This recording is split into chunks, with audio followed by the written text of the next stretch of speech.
बिहार विधानसभा चुनाव शुरू होने से पहले ही मैदान में उतरे इंडिया महागठबंधन को करारा झटका लग गया। जी हां, महागठबंधन बिना चुनाव लड़े ही 2 सीटों पर हार गई है। नामांकन प्रक्रिया की जांच में देरी और 2 प्रमुख सीटें कैमूर जिले की मोहनिया और पूर्वी चंपारण की सुगौली पर गठबंधन के उम्मीदवारों के नामांकन रद्द हो गए। यह घटनाक्रम महागठबंधन की आंतरिक कलह और तकनीकी लापरवाही को उजागर करता है, जिससे एनडीए को बिना किसी संघर्ष के लाभ मिल गया है। ये 2 सीटें बिना वोटिंग के ही एनडीए के खाते में जाती हुई नजर आ रही हैं, जो विपक्षी गठबंधन के लिए चुनावी हार का संकेत दे रही हैं। मोहनिया विधानसभा सीट जो अनुसूचित जाति एससी के लिए आरक्षित है, उस पर राष्ट्रीय जनता दल की प्रत्याशी श्वेता सुमन का नामांकन रद्द होना एक बहुत बड़ा झटका है। मंगलवार को निर्वाचन पदाधिकारी अनिरुद्ध पांडे की अदालत में सुनवाई के बाद यह फैसला सुनाया गया। बीजेपी ने शिकायत दर्ज कराई थी कि श्वेता सुमन उत्तर प्रदेश के चंदौली जिले की मूल निवासी हैं और उन्होंने गलत तरीके से जाति प्रमाण पत्र का उपयोग कर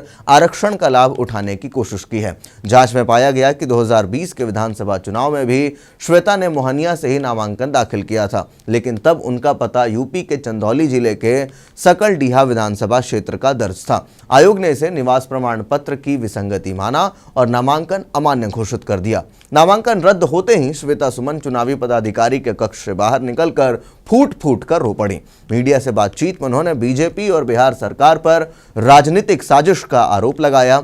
यह अन्याय है, बीजेपी को मुझसे और आरजेडी से डर है, दिल्ली से दबाव आया है, वरना मेरा नामांकन क्यों रद्द होता। उन्होंने कहा कि वे इस फैसले को अदालत में चुनौती देंगी।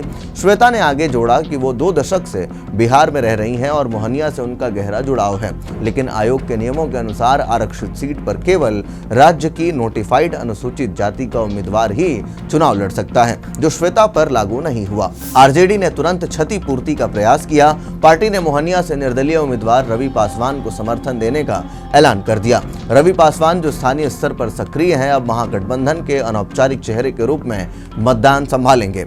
अब समझिए कि ये जो बदलाव गठबंधन की रणनीति में हुई, ये कहीं ना कहीं वहां के वोटरों को प्रभावित कर सकती है, क्योंकि श्वेता सुमन का नाम महिलाओं और दलित वोटरों के बीच लोकप्रिय था। जन स्वराज पार्टी की गीता देवी का नामांकन स्वीकार हो गया, जो इस सीट पर तीसरा प्रमुख दावेदार है। बीजेपी की संगीता देवी अब मजबूत दावेदार के रूप में उभर गई हैं, जिससे एनडीए की स्थिति वहां पर मजबूत हो गई है। दूसरी ओर सुगौली विधानसभा सीट पर विकासशील इंसान पार्टी यानी वीआईपी के उम्मीदवार शशि भूषण सिंह का नामांकन तकनीकी खामी के कारण रद्द हो गया।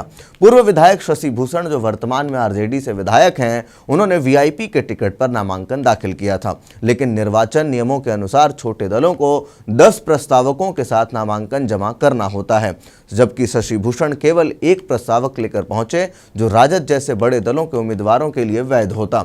निर्वाचन पदाधिकारी श्वेता भारती ने सोमवार को जांच के बाद नामांकन रद्द कर दिया। यह चूक महागठबंधन के सीट बंटवारे की देरी का नतीजा मानी जा रही है।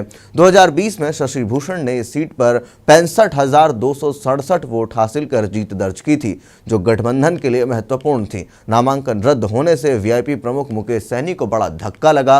पार्टी ने स्टार प्रचारकों की सूची जारी की, लेकिन सुगौली पर फोकस कमजोर पड़ गया। अब जन स्वराज के अजय झा और एनडीए समर्थित लोजपा रामविलास के राजेश कुमार उर्फ बबलू गुप्ता के बीच सीधा मुकाबला होगा। एक निर्दलीय उम्मीदवार ओम प्रकाश चौधरी का नामांकन भी रद्द हो गया, जिससे कुल 5 नामांकन प्रभावित हुए। इन घटनाओं ने महागठबंधन की कमजोरियों को सामने ला दिया है। पहले चरण के नामांकन में ही 1065 उम्मीदवारों के पर्चे रद्द हो चुके हैं, जिनमें 2 महागठबंधन के प्रमुख चेहरे हैं। विशेषज्ञों का कहना है कि सीट बंटवारे में देरी और आंतरिक फूट ने गठबंधन को नुकसान पहुंचाया। झारखंड मुक्ति मोर्चा का गठबंधन से अलगाव और कांग्रेस आरजेडी के बीच 11 सीटों पर टकराव पहले से ही सरदर्द है। एनडीए को यह लाभ मिला है, लेकिन विपक्षी नेता तेजस्वी यादव ने इसे प्रशासनिक साजिश बताते हुए आयोग पर सवाल उठाए हैं। राजनीतिक विश्लेषकों के अनुसार ये 2 सीटें महागठबंधन के लिए 2020 जैसी मजबूत स्थिति को कमजोर कर सकती हैं। मोहनिया और सुगौली पर दलित और पिछड़े वोटर निर्णायक होते हैं, जहां एनडीए अब वॉक ओवर की स्थिति में है। अब गठबंधन को अब बाकी 238 सीटों पर डैमेज कंट्रोल करना होगा। नाम वापसी की अंतिम तारीख 20 अक्टूबर को बीत चुकी है, इसलिए नए उम्मीदवार उतारना मुश्किल है। तो क्या यह झटका महागठबंधन की हार की शुरुआत है, या वे अब इससे उभर पाएंगे? चुनावी घमासान अब और तेज हो गया है और आप इन दोनों ही उम्मीदवारों के पर्चा रद्द होने से क्या कुछ सोचते हैं? कमेंट बॉक्स में अपनी राय लिख करके जरूर दें कि अब की बार सरकार कौन बनाएगा। धन्यवाद।